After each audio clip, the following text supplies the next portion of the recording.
मैं उमेश कुमार आपके बीच में पुनः एक बार मैं आज स्टूडेंट से कहना चाहता हूँ कि आप एंटरप्रेन्योर बनो।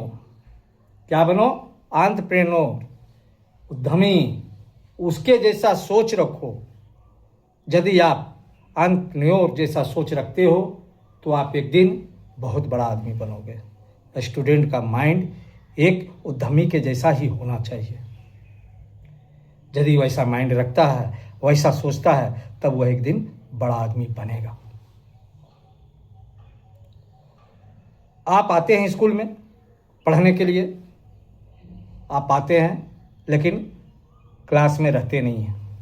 आप कोचिंग करने के लिए आते हैं, क्लास में नहीं रहते हैं। लेकिन उसी में से कुछ ऐसा स्टूडेंट है जो कि दिन रात जब भी वह कोचिंग में आता है, जब भी वह पढ़ता है, तो उद्यमी के जैसा माइंड रख करके ही पढ़ता है, एंटरप्रेन्योर के जैसा माइंड रख करके पढ़ता है। वह स्टूडेंट एक एक विचार को जो टीचर बताते हैं, कोचिंग में बताते हैं या स्कूल में, एक एक विचार को ध्यानपूर्वक आई कांटेक्ट बना करके सुनता है। उसके दिमाग में जितने भी टीचर बताते हैं सभी घुसते चले जाते हैं और वह स्टूडेंट जा करके जब टीचर चले जाते हैं तो जब खाली समय मिलता है तो उसे कॉपी में रफ करते हैं। एग्जाम्पल जो भी टीचर दिए हैं उसके अनुसार पूरा रफ बनाते हैं और घर में जाकर के सफ करते हैं। 3 पार्ट जो टीचर बताते हैं, वह टीचर की बातों को एकदम आई कांटेक्ट बना करके सुनते हैं। टीचर का और स्टूडेंट का आई कांटेक्ट बना हुआ रहता है, तो टीचर भी उस पर एकदम आई कांटेक्ट बना करके रखते हैं। वह एक एक विचार को, एक एक चीज़ को ध्यानपूर्वक सुनता है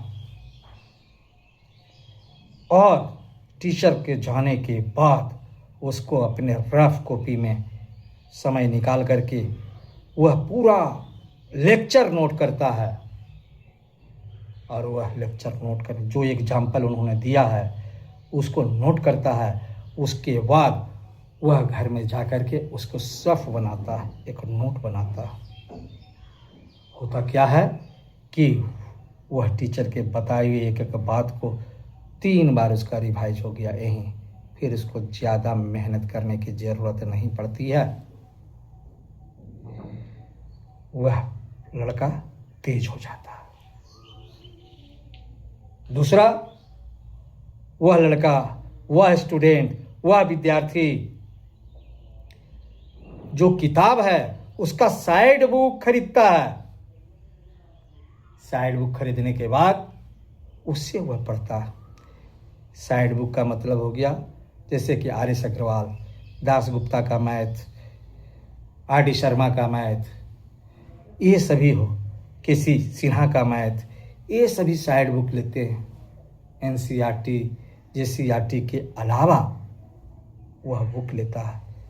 एन.सी.आर.टी. जे.सी.आर.टी. में जो किसी भी चैप्टर का एक सवाल है वह साइड बुक में उसी तरह का 10 सवाल रहता है और वह 10 सवाल बनाता है। वो 10 तरीके से बनाता है और वह एक सवाल का 10 सवाल बनाता है तो उसके दिमाग में किसी तरह का भी कोई सवाल पूछेगा तो जवाब बना हुआ पहले से रहता है उसके दिमाग में और वह बता देता है।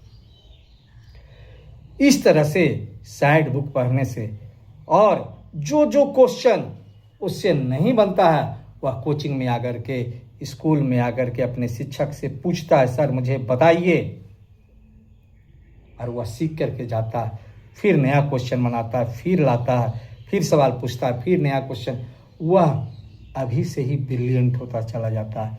एक उद्यमी के जैसा सोच रखता है। एक उद्यमी एक व्यापार का क्रिएट करता है, जन्मदाता होता है। उसी तरह से वह ज्ञान का जन्मदाता हो जाता है। स्टूडेंट आगे चल करके उसके पास में अथाह ज्ञान हो जाती है और वह एक दिन ज्ञानी हो जाता है। उसका नाम होता है, चारों तरफ उससे नाम होता है, नेम फेम चारों तरफ होता है उसका। वह कमज़ोर कभी नहीं रहता। वह जिस क्षेत्र में जाता है उधर ही परचम लहराता है। यह इस तरह का माइंड अगर कोई स्टूडेंट शुरू से ही बना करके चलता है तो वह एक दिन निश्चित रूप से कामयाब होता है। और मैं सारे स्टूडेंटों से ऐसा ही अपेक्षा रखता हूँ, ऐसा बताना चाहता हूँ। इस तरह के माइंड लेकर के आप स्कूल आओ, कोचिंग आओ और इस तरह का माइंड लेकर के आप पढ़ो, निश्चित रूप से तुम आगे बढ़ेगा।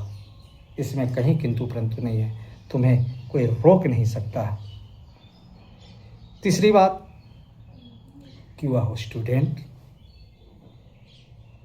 नए नए किताबों के अलावा जो उसमें ज्ञान रहते हैं उसके अलावा भी अध्ययन करता है और अपने से क्वेश्चन एराइज करता है। वह अपने से क्वेश्चन एराइज करना, बनाना, सीखना प्रारंभ कर देता है। जो सवाल है किताब में वह अपने से भी बनाना चालू करता है और वह सवाल बनाता है और जांच का तरीका सीखता है। हर सवाल को बना करके, क्योंकि उसका आंसर जो बनाता है उसके पास में नहीं रहता है, लेकिन जो आंसर आता है वो जांच के तरीके से उस आंसर का मिलान करता है कि वह सही है कि नहीं है। यह नया चीज इनोवेशन हुआ, वह नया करके दिखाता है, वह ब्रिलियंट हो जाता है। तो ऐसा हमें सब स्टूडेंट को करना चाहिए, सीखना चाहिए, तभी वह जीवन के प्रत्येक क्षेत्र में आगे बढ़ सकता है। जहाँ जाना चाहता है वह जा सकता है और निश्चित रूप से जाएगा वह, इसमें कहीं किंतु परंतु नहीं है। मैं एक सच्ची घटना बताना चाहता हूँ। दो दोस्त की, जो हजारीबाग जिला में दो दोस्त एक साथ रहा करते थे, पढ़ा करते थे और कोचिंग भी पढ़ाया करते थे, ट्यूशन भी पढ़ाया करते थे। नाम बदला हुआ है। एक का नाम वीरेंद्र नारायण सिंह था, दूसरे का नाम वीरेंद्र नारायण झा था। दोनों साथ में रहा करते थे। दोनों को 1994 में नौकरी लगी शिक्षक के पद पर। उस समय चतरा जिला जो था हजारीबाग जिला में ही आता था और प्रतापपुर जगह में दोनों की पोस्टिंग हुई। दोनों दोस्त वहाँ गए, पोस्टिंग हुआ, दोनों कार्य करने लगे। उसमें से वीरेंद्र नारायण झा को वह रास नहीं आई यह नौकरी। तो वीरेंद्र नारायण झा बोले कि वीरेंद्र सिंह, मैं हजारीबाग जो काम कर रहा था उसी काम करने के लिए जाता हूँ, मुझे यहाँ अच्छा नहीं लग रहा है। बहुत दिन एक दूसरे से विचार विमर्श किया और वीरेंद्र झा बोले कि तुम भी चलो साथ में, लेकिन नहीं, मैं नौकरी ही करूँगा। वीरेंद्र नारायण झा हजारीबाग पुनः आ गए और उसी कार्य को फिर से बढ़ाई करने लगे।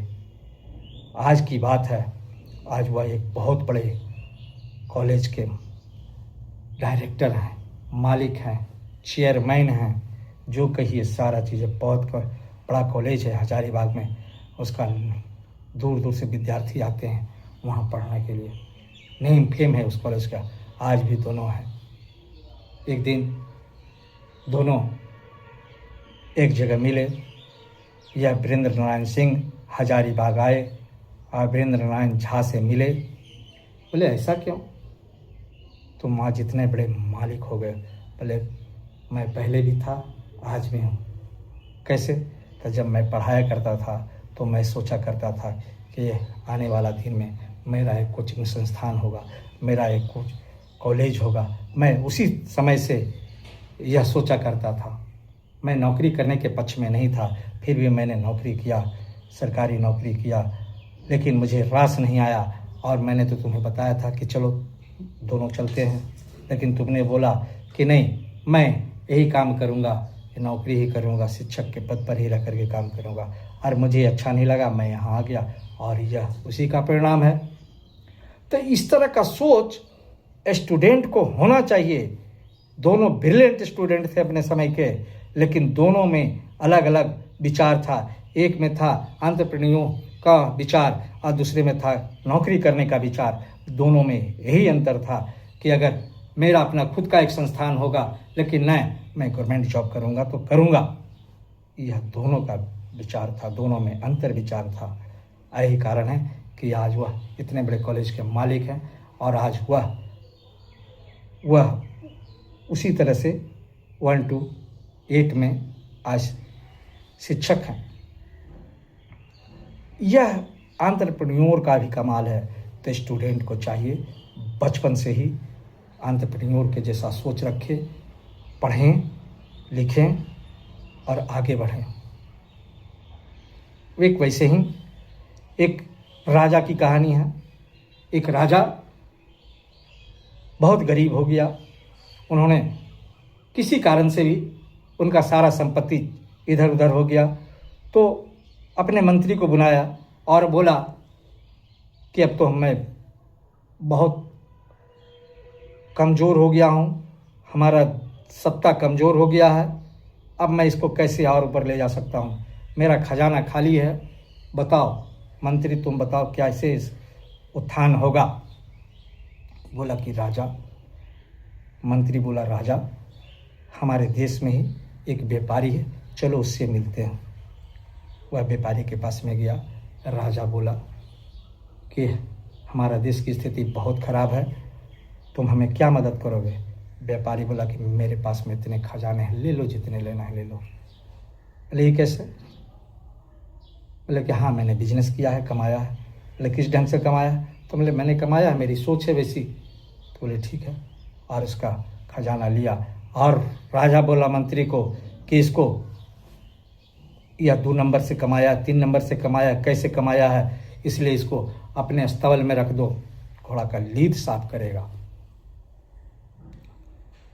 बस राजा का आदेश था, मंत्री उठा कर के उसे अब उस अपने अस्तबल में रख दिया। वहाँ गया, वहीं रहने लगा हुआ आदमी। फिर देश की स्थिति दयनीय हुई। फिर राजा मंत्री को बुला करके पूछा कि अब मुझे कौन बचाएगा, इस देश को कौन संभालेगा। बोला कि वही आदमी, वही। बोला ऐसा क्यों, वही क्यों। बोले कि हाँ क्योंकि वह एक उद्यमी है, एंटरप्रेन्योर है, उसका सोच भी वैसा है, इसलिए वही हमें बचा सकता है। फिर गया, दोनों अस्तबल में उससे मिला। बोला कि देश की स्थिति खराब है, ठीक है, बस में इतना धन है, उन्हें पूरा खजाना खोले, जो लेना है ले जाओगे। बोले ये कैसे हुआ, तुम तो यहाँ घोड़ा का लीद साफ करता था, तुम यहाँ पर देख रहे, तुम्हारे पास में इतना धन पहले से तो था नहीं, अब कैसे आ गया। बोले राजा आपके जितने भी सैनिक थे ना, सभी 2 नंबर 3 नंबर का काम किया करते, टैक्स चोरी किया करता था, है इधर उधर किया करते थे। मैंने उसकी डाटा को कलेक्ट किया और उस पर बोला कि मैं राजा को बता दूंगा। तो उन्होंने मुझे बोला कि नहीं राजा को नहीं बताना है, और मुझे वो टैक्स देने लगा और मैं उसे जमा करने लगा। तो इसी का यह खजाना है, ले लो जितना लेना है ले लो। बोले ये गलत बात है, ये ठीक काम नहीं करता है, इसलिए इसको फिर से यहाँ से भेज करके समुद्र के किनारे भेजो, वहाँ जा कर के यह कुछ नहीं करेगा। वह अपना उसका खजाना लेकर के फिर उसे समुद्र के किनारे भेज दे, जहाज गिनेगा कितना आ रहा है कितना जा रहा है। वह वहाँ गया। फिर देश में एक ऐसी स्थिति आई कि देश की हालत ख़राब हो गई, और वह राजा था, बोला कि अब मंत्री मुझे कौन मदद करेगा। मंत्री बोला कि वही व्यापारी मदद करेगा जो व्यापारी पहले मदद किया है। बोले ऐसा क्या। बोले कि हाँ, दोनों गया। बोला कि स्थिति देश की खराब हो गई है, अब कैसे मदद करो। तो बोला कि ठीक है राजा, मेरे पास में इतने धन है, ले लो अपना काम चला लो। बोले ये तुम्हारे पास कहाँ से आया।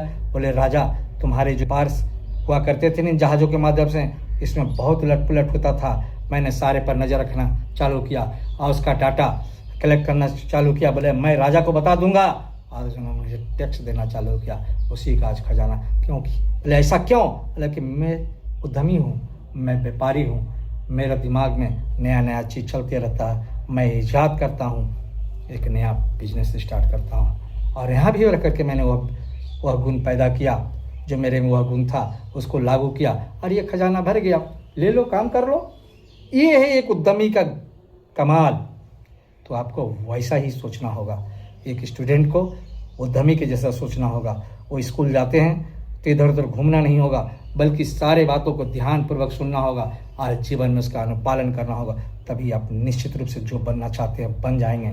चाहे वो डॉक्टर बनना चाहते हो डॉक्टर बनेंगे, इंजीनियर बनना चाहते हैं इंजीनियर बनेंगे, IAS IPS IPS या CEO कंपनी का या मालिक कंपनी का या कोई भी चीज़ बनना चाहते हैं बन सकते हैं। लेकिन यह उद्यमिता वाला जो गुण है वो एक स्टूडेंट को पैदा करना होगा और क्लास प्रॉपर वे में करना होगा, तभी आप आगे बढ़ सकते हैं। नहीं तो बहुत सारे स्टूडेंट हैं आज शिक्षित बेरोजगार कहलाते हैं। आपको भी अगर शिक्षित बेरोजगार कहलाना है तो आप वैसे ही आम स्टूडेंट के जैसा रहिए, खास मत बनिए। आप ऑटोमेटिक शिक्षित बेरोजगार कहे जाएंगे, लेकिन नहीं, आपको जीवन में आगे बढ़ना है तो वैसा ही करना होगा जिस तरह से एक उद्यमी सोचता है करता है, वैसा ही आज से उसी विचार के अनुसार आपको चलना होगा, तभी आप आगे बढ़ सकते हैं। अगर यह वीडियो आपको थोड़ा सा भी लाभ पहुंचा रहा है तो इस वीडियो को शेयर कीजिए, सब्सक्राइब कीजिए और लाइक कीजिए। अपने दोस्तों के पास में शेयर कीजिए, अपने मित्रों के पास में शेयर कीजिए और उसे भी शेयर करने के लिए बोलिए, उसे भी सब्सक्राइब करने के लिए बोलिए। फिर मैं नेक्स्ट वीडियो में मिलूंगा, तब तक इजाज़त। धन्यवाद धन्यवाद धन्यवाद।